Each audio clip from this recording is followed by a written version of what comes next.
Números romanos, mayúscula, número 2. Una década más tarde, así se llama este capítulo del libro. Hay una nota de pie de página, publicado en 1995, ver nota 1 en el capítulo anterior. También está dividido por capítulos pequeñitos. Punto 1 en romano. Hace más de 10 años escribí y publiqué este ensayo sobre cómo estudiar derecho constitucional. Fue hecho en parte para ordenarme yo mismo en algunas ideas y para que sirviera de orientación de aquellos que pensaban introducirse en el derecho constitucional. Fue pensado fundamentalmente para alumnos, pero también para egresados, profesionales e interesados en la problemática. Lo hice también preocupado por la forma como muchos, en forma bastante desembosada, hablaban sin la menor base sobre derecho constitucional, pensando que con una simple lectura de la Constitución se tenía autoridad suficiente para hablar sobre estos temas. Recuerdo que en alguna oportunidad el egregio Carneluti llamó la atención sobre el hecho de que, si bien es cierto que el derecho procesal civil se condensa en el respectivo código procesal, uno es diferente del otro. Tan sabio consejo lo seguían los civilistas, los procesalistas, los penalistas, mas no los que fungían de constitucionalistas. Esto, por cierto, tenía su explicación, pero ello no impedía dejar anotado el hecho y sobre todo los peligros que encerraba. Además, no existía, por lo menos hasta donde alcanzaban mis informaciones, nada parecido que tuviese ese enfoque y tales dimensiones.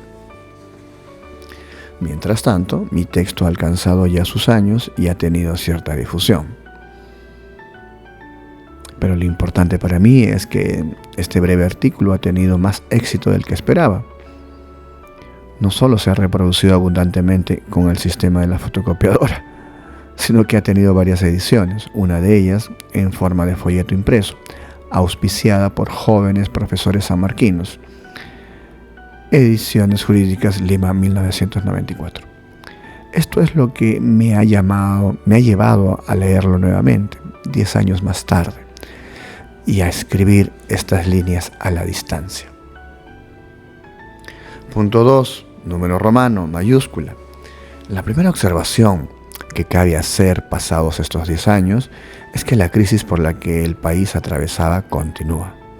Es cierto que a partir de 1990 se ha hecho un esfuerzo serio para dominar la inflación y para combatir al terrorismo, nuestros dos grandes flagelos.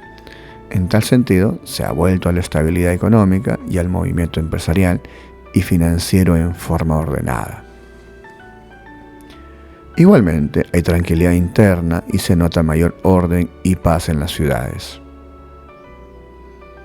Hoy en día, la experiencia del gobierno aprista, 1985-1990, parece una pesadilla muy lejana y existen buenas señales de que las cosas irán para mejor.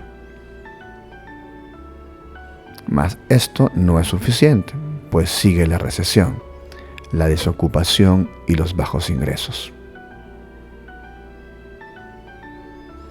Pero al darse los pasos para superar la crisis, han renacido las esperanzas, lo que decididamente es positivo. Punto 3. Romano mayúscula. Un hecho saltante de los últimos años es, sin lugar a dudas, la caída del muro de Berlín en 1989 y finalmente el derrumbe de la URSS en 1991. Nunca nadie pensó que esto sucedería y menos aún que fuese tan rápido. Ni siquiera los más agudos analistas del fenómeno ruso, dispersados entre los Estados Unidos y la Europa occidental, previeran el colapso soviético. Fue, si se quiere, un hecho inesperado. Nadie pensó que la perestroika, iniciada por Gorbachov, diese resultados y que estos fuesen tan rápidos y además tan fulminantes. Por cierto, queda todavía el experimento bastante curioso de la República Popular China, mezcla de liberalismo económico con dictadura comunista. Pero se trata de algo supérstite, como es el caso de Cuba. que ya no tiene futuro, ni menos aún el valor paradigmático, casi modélico que tuvo la URSS durante toda su historia. Al caer la URSS, han caído muchas cosas. En primer lugar, toda la propaganda empalagosa que tenía montada el aparato soviético en el exterior, destinada a captar adeptos y a estigmatizar a los adversarios. El comunismo, fiel heredero de Marx en este punto, se especializó en el arte de la propaganda, cuyo artista genial fue Goebbels, y en la técnica del ataque consistente no en pulverizar la tesis opuesta, sino en denostar al oponente. Los comunistas, tanto los de adentro como los de afuera, vivieron en y para el insulto. Con esto lograron chantajear a mucha gente de buena fe en nombre de nobles ideales y de reivindicaciones justas. Para el intelectual honesto fue además un serio problema que había que analizar, más aún cuando en el caso del derecho constitucional era la URSS, como nadie lo ponía en cuestión, uno de los modelos constitucionales que había que tener en cuenta.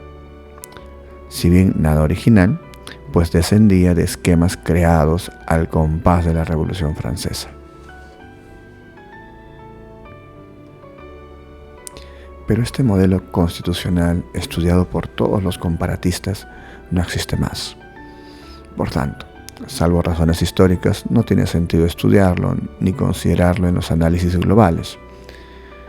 Peor aún, si se constata que el fenómeno comunista, en cuanto a sistema político, ha tenido muy corta duración, en rigor desde 1918, fecha de su primera constitución, hasta su caída en 1991. Es decir, 73 años, inferior a las grandes dinastías despóticas de Oriente, e incluso de algunos imperios de la antigüedad, Imperio Otomano, o de dinastías de siglos pasados, Hohenzollern, Romanov. Por cierto, el discurrir apresurado de nuestro siglo ha contribuido a erosionarlo más rápido de lo que se pensó, y es probable que en otras épocas hubiera demorado más en desplomarse.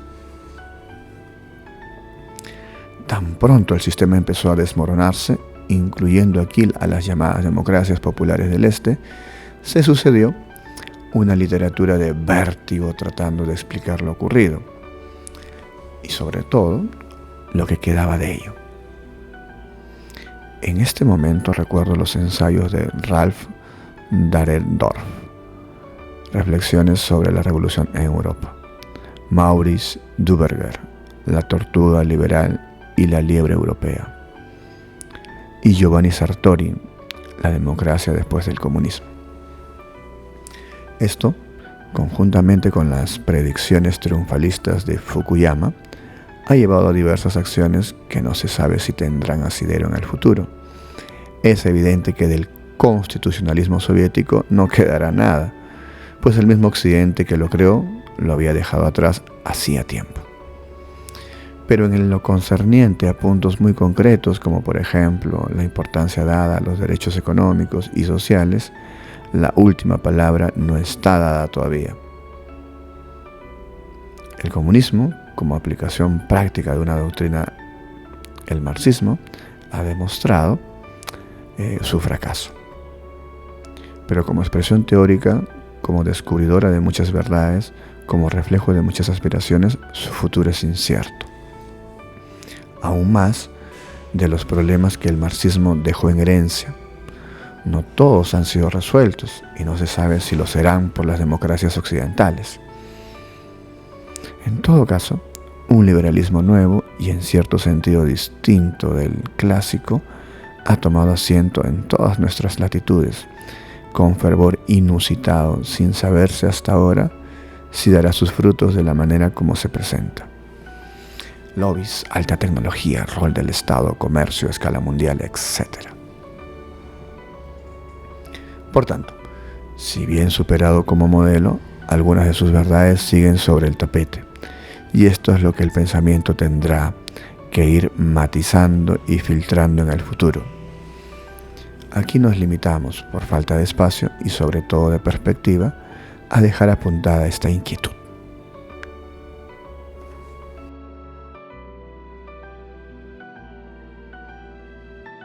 romano mayúscula. Aspecto importante en nuestra realidad es la que ha surgido del golpe de Estado de 1992 y la subsiguiente Constitución de 1993, actualmente vigente. Como sucedió en otras épocas, aun cuando con matices de diferencia, el presidente Fujimori dio un golpe de Estado tan solo para afianzarse en el poder y ejercerlo sin trabas. La posterior Constitución solo fue un justificativo de su accionar, y si bien tiene aspectos muy puntuales montados especialmente para él, como por ejemplo el aumento de sus poderes y la reelección inmediata, la nueva carta, gracias a la crítica e iniciativas de la oposición, recoge gran parte de los postulados de 1979, si bien con un espíritu distinto en lo económico, pero que puede servir como instrumento democrático de gobierno, si es que se dan otras condiciones. Si bien es mala la práctica de cambiar de constitución con tanta frecuencia, más aún cuando la de 1993 se parece tanto a la de 1979, no se sabe qué pasará con la nueva constitución y cuál sea su destino.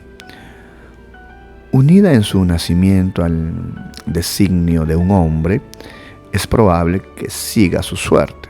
Si bien esto solo lo decidirá el futuro, para un análisis de los últimos años, César Arias Kinkop, la modernización autoritaria.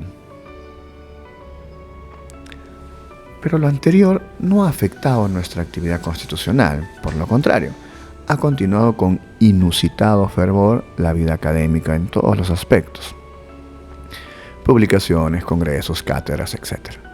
A lo que se agrega la realización de 4 congresos nacionales de Derecho Constitucional, el primero en 1987 y el último en 1993, así como la reciente creación de la Asociación Peruana de Derecho Constitucional en 1995, destinada a unir a nivel nacional a todos los cultores de nuestra disciplina, en especial a los que se dedican a la docencia universitaria en forma seria y continuada. Acá hay una nota de pie de página. Problema interesante es la aparición, a partir de 1980, de nuevas jornadas de estudiosos que han producido una muy seria y copiosa literatura especializada en temas constitucionales. A ella me refiero en forma genérica en mi ensayo sobre el movimiento constitucional peruano. Sigamos. En cuanto al panorama bibliográfico reciente, la mejor y más completa edición documental es hasta ahora la de Domingo García Belaúnde y Francisco Fernández Segado, la Constitución Peruana de 1993. Contextos y comentarios. Un gran panorama con análisis puntuales puede verse en el colectivo editado por la Comisión Andina de Juristas, la Constitución de 1993, Análisis y Comentarios. Existen, por cierto, cantidad de ensayos sobre temas específicos que pueden ser de interés para el especialista. Desde un punto de vista de análisis político global, encontramos sugestivo el libro de Pedro Planas, La República Autocrática. Entre paréntesis, utilizando esta categoría política a partir de la guía, demuestra cómo ha continuado rondando nuestro entorno institucional. Como panorama histórico breve, pero serio, está La República de Franklin Peace, G.Y., publicado como tercer tomo de Perú, Hombre e Historia, editado por Edubanco. Punto 5 en romanos, mayúscula. Desde el punto de vista de la doctrina general, ha continuado la producción bibliográfica en todos los campos, parte de ella traducida al castellano, más aún cuando ha habido cambios normativos de importancia. En América Latina existen muchas novedades, en especial en países con una nueva constitución, como es el caso del Brasil, 1988, de Colombia, 1991, del Paraguay, 1992, así como algunas reformas importantes en Chile, Bolivia y México, donde la más sugestiva es la llevada a cabo en la Argentina en 1994. Todo esto ha sido acompañado por numerosas publicaciones en sus respectivos países.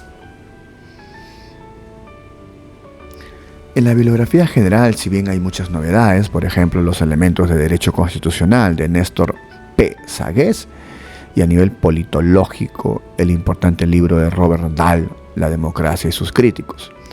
Creo que los aspectos bibliográficos centrales mencionados en 1985 se mantienen.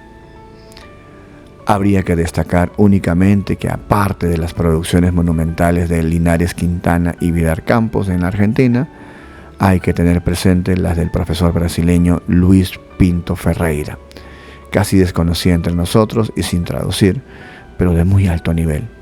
Su última obra importante es Comentarios e Constituição Brasileira, Saraiva, 7 volúmenes, Sao Paulo, 1989 a 1995. Punto 6. Romanos, mayúscula.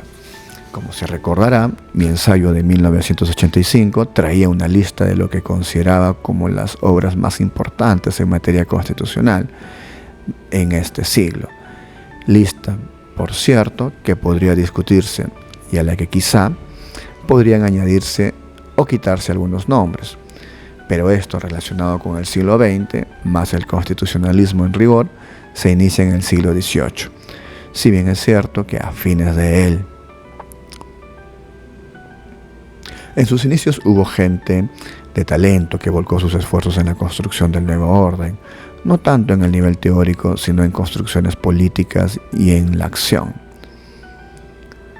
Por eso es importante tener presente que quienes en el siglo XIX han escrito obras clásicas, pues son las que han puesto las bases de nuestra disciplina. Fue así que empecé a armar una lista de no más de 10 obras importantes en el siglo pasado, pero de inmediato me tropecé con un dato incontestable: la presencia de muchos autores que estaban a caballo entre la política o la historia y el derecho constitucional, como era el caso ejemplar de Tocqueville. A fin de tener una mejor perspectiva sobre esto, lo conversé con profesores extranjeros amigos míos y tuve un fluido intercambio epistolar con Pablo Lucas Murillo de la Cueva, quien me hizo interesantes atingencias sobre el particular. Pero acicateado por la curiosidad, le pedí a Lucas Murillo que pidiese a su padre, Pablo Lucas Verdú, me hiciese llegar en su momento una lista no mayor de 10 libros que él considerase importantes en el constitucionalismo del siglo XIX. Con la generosidad de maestro que lo caracteriza, Lucas Verdú me hizo llegar esta lista, que aquí reproduzco como complemento de lo que yo realicé, y es la siguiente. 1. Antonio Alcalá Galiano, 20 lecciones de Derecho Político Constitucional. No voy a leer todo, solamente el autor y la obra. Hay más detalles, ¿no? Detallan la edición, el país y todo esto. Y el año también incluso. Punto 2. Juan Donoso Cortés, Lecciones de Derecho Político. Punto 3. Bluchlit, no sé pronunciar, J.C. Bluchlit, Derecho Público Universal. Punto 4. Albert Heinel, Deutsche Staatsrecht.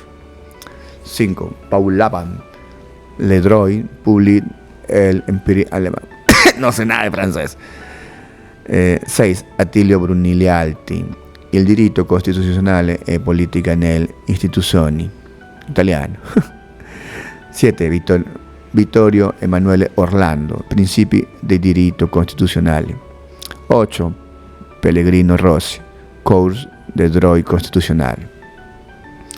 9. James Bryce, La República Norteamericana. 10. A.B. Bissey, Introduction to the Law of the Constitution. 11. Walter Bagehot,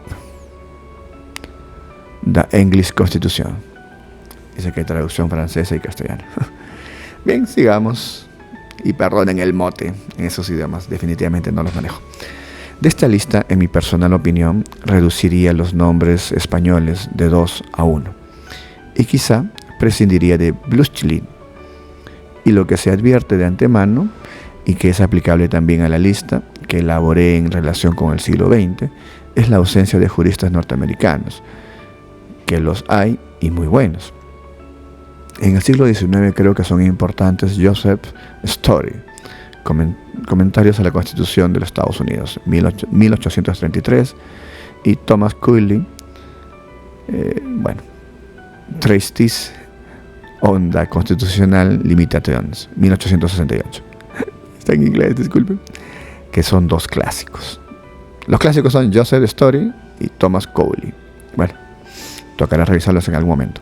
Del siglo XX habría que considerar a Edward S. Corwin, de quien tentativamente prefiero más que sus libros algunos de sus ensayos, por ejemplo dedicado al control constitucional o sobre la Higher Law.